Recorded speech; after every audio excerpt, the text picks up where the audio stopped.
कधीच नाही चुकणार तुमचे फेवरेट टीव्ही शोज झी5 सोबत, तेही एकदम फ्री।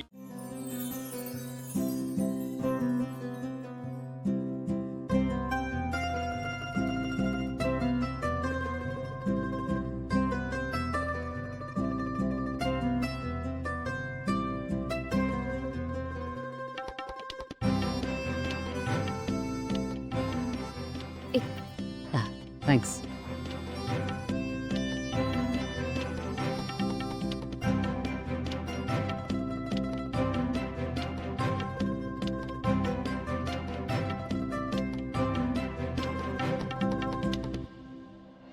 हे तू असं अर्धच का कापलंस? पूर्ण कट करायचं ना?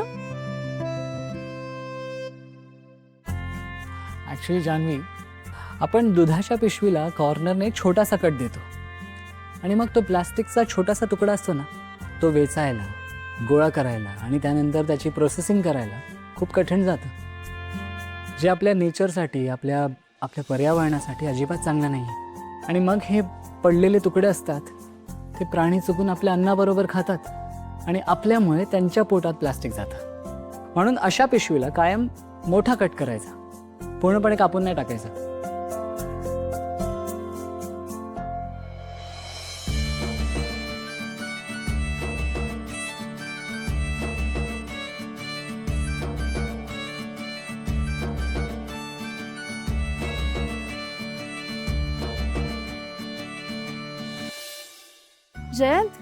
जयंत, अरे दूध पूर्व दिशेला उतू गेलं. ही खूप चांगली साईन आहे.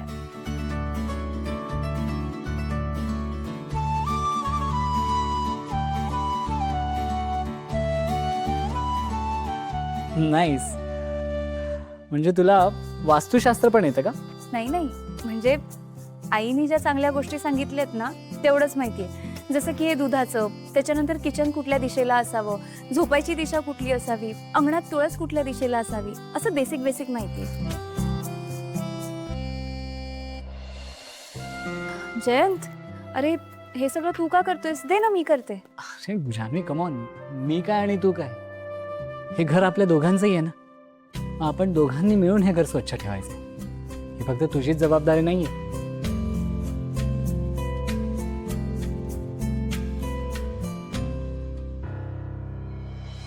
जयंत, एक सांगू, मी ना कधी स्वप्नातही विचार केला नव्हता की मी एवढ्या मोठ्या घरात राहायला येईन.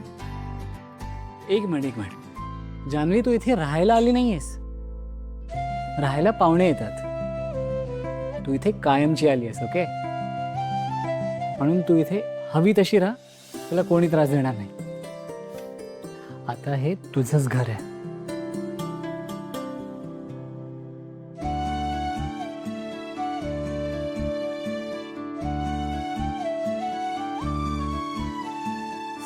जयंत, अरे आईने मला सांगितलं होतं, घरात गृहप्रवेश झाल्यानंतर सगळ्यात आधी घरातल्या देवासमोर दिवा लाव आणि त्याला नमस्कार कर.